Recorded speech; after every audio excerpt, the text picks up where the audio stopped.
Salatan wa salaman ala rasulillah amma ba'd. Hafal karami para masih muda pesantren Al-Falah Pelosok Mojo Kediri yang saya hormati Dewan Gawagis, Dewan Mufatis Pondok Pesantren Al-Falah Pelosok Mojo Kediri, yang saya hormati Dewan Juri serta teman-teman santri, khususnya Ordai KS Banyuwangi senasib seperjuangan membela agama Islam. Pertama dan yang paling utama, marilah kita panjatkan puji syukur kehadirat Allah Subhanahu wa taala atas berkat limpahan taufik, hidayah serta inayahnya kita masih bisa berkumpul dalam acara Hitobah Bro dalam keadaan sehat walafiat. Amin amin ya rabbal alamin. Kedua kalinya salawat serta salam semoga tetap dihaturkan kepada junjungan kita Nabi Agung, Nabi besar, Nabi akhir zaman, Nabi Muhammad Sallallahu Alaihi Wasallam yang telah membawa kita dari zaman jahiliyah menuju Islamiyah, yakni agama Islam. Hadirin rahimakumullah, maraknya arus informasi menjadi tren di era globalisasi. Masyarakat yang dulunya masih tradisional kini sudah mulai radikal dan liberal. Sikap sosialis semakin menipis, terkikis oleh budaya kapitalis. Kalau dulu kita mainnya karet, zaman sekarang anak-anak kecil sudah pada pinter main internet. Kalau dulu jadi permainan, zaman sekarang COC jadi andalan, betul? Gak tua maupun yang muda, semuanya mayoritas main COC. Diingatkan, ayo kan, datangikan, dan sholat waktu ente dijawab TP, emang tak pikir. Astagfirullahaladzim. Nampaknya hal tersebut sudah disinggung oleh Nabi dalam kitab Arba'in Nawawi karangan Imam Yahya bin Saifuddin Shafifah 54 3 baris dari atas.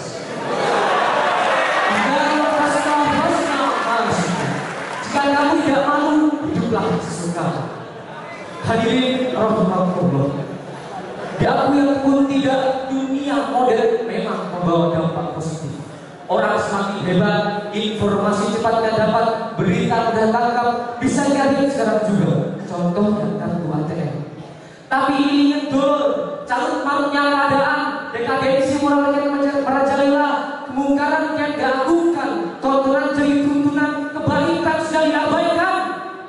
Ini semua adalah negatif effect, dampak negatif dunia modern.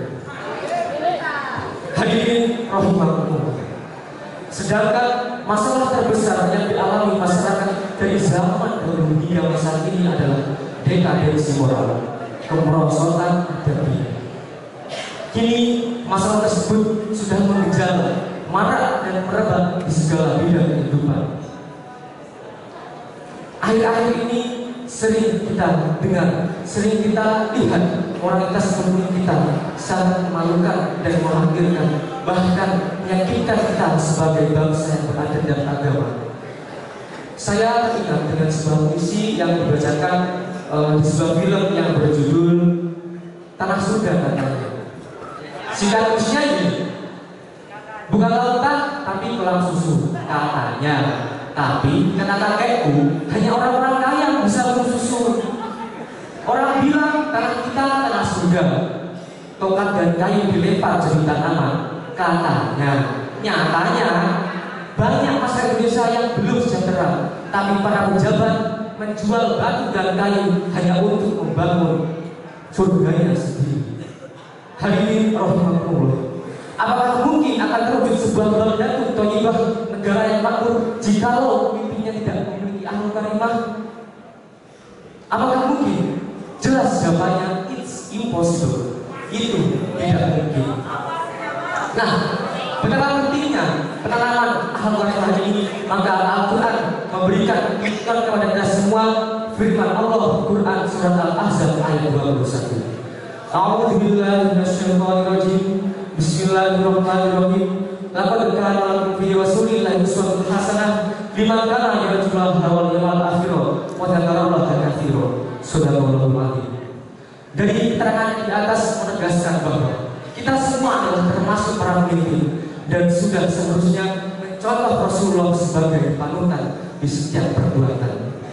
Hadirin rahimakumullah, untuk menuju bangsa yang makmur tidak hanya dibutuhkan pemimpin yang berakhlak karimah, tetapi juga dibutuhkan masyarakat yang berakhlak karimah. Kenapa? Quran surat Al-A'raf ayat 96 yang artinya, jika sekiranya penduduk negeri itu beriman dan bertakwa, pasti aku akan melimpahkan barokah dari langit dan bumi.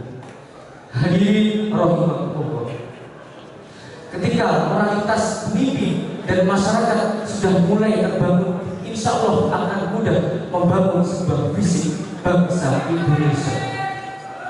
Bangunlah jiwanya, bangunlah badannya untuk Indonesia yang tujuan.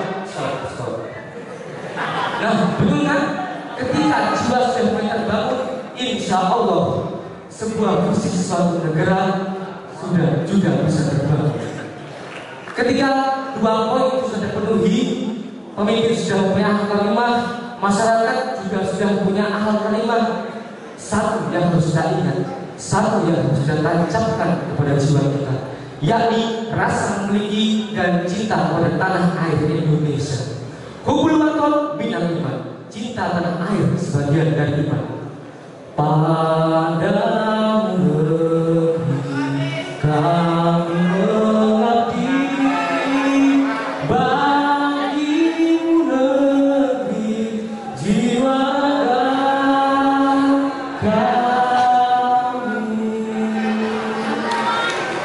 Ketika para pemimpin, para kiai, para ustadz, para tokoh agama, para hafidh cinta kepada Indonesia, dan ketika para mahasiswa, para santri, para pengrajin, para pengusaha, para petani cinta kepada Indonesia, dan ketika para komponen, semua komponen masyarakat memiliki rasa cinta kepada Indonesia, maka Indonesia akan menjadi negara yang kuat, negara yang kokoh, negara yang tidak mudah dipermainkan oleh negara lain. Betul? Dan sehingga Indonesia akan menjadi negara di bawah naungan ridho Allah Subhanahu wa taala. Amin amin ya rabbal alamin. Sekian dari saya. Jangan terong gedung santen lek wonten kelepatan kula nyuwun pangapunten. Billahi taufiq wal hidayah wa ridwanillah. Assalamualaikum warahmatullahi wabarakatuh.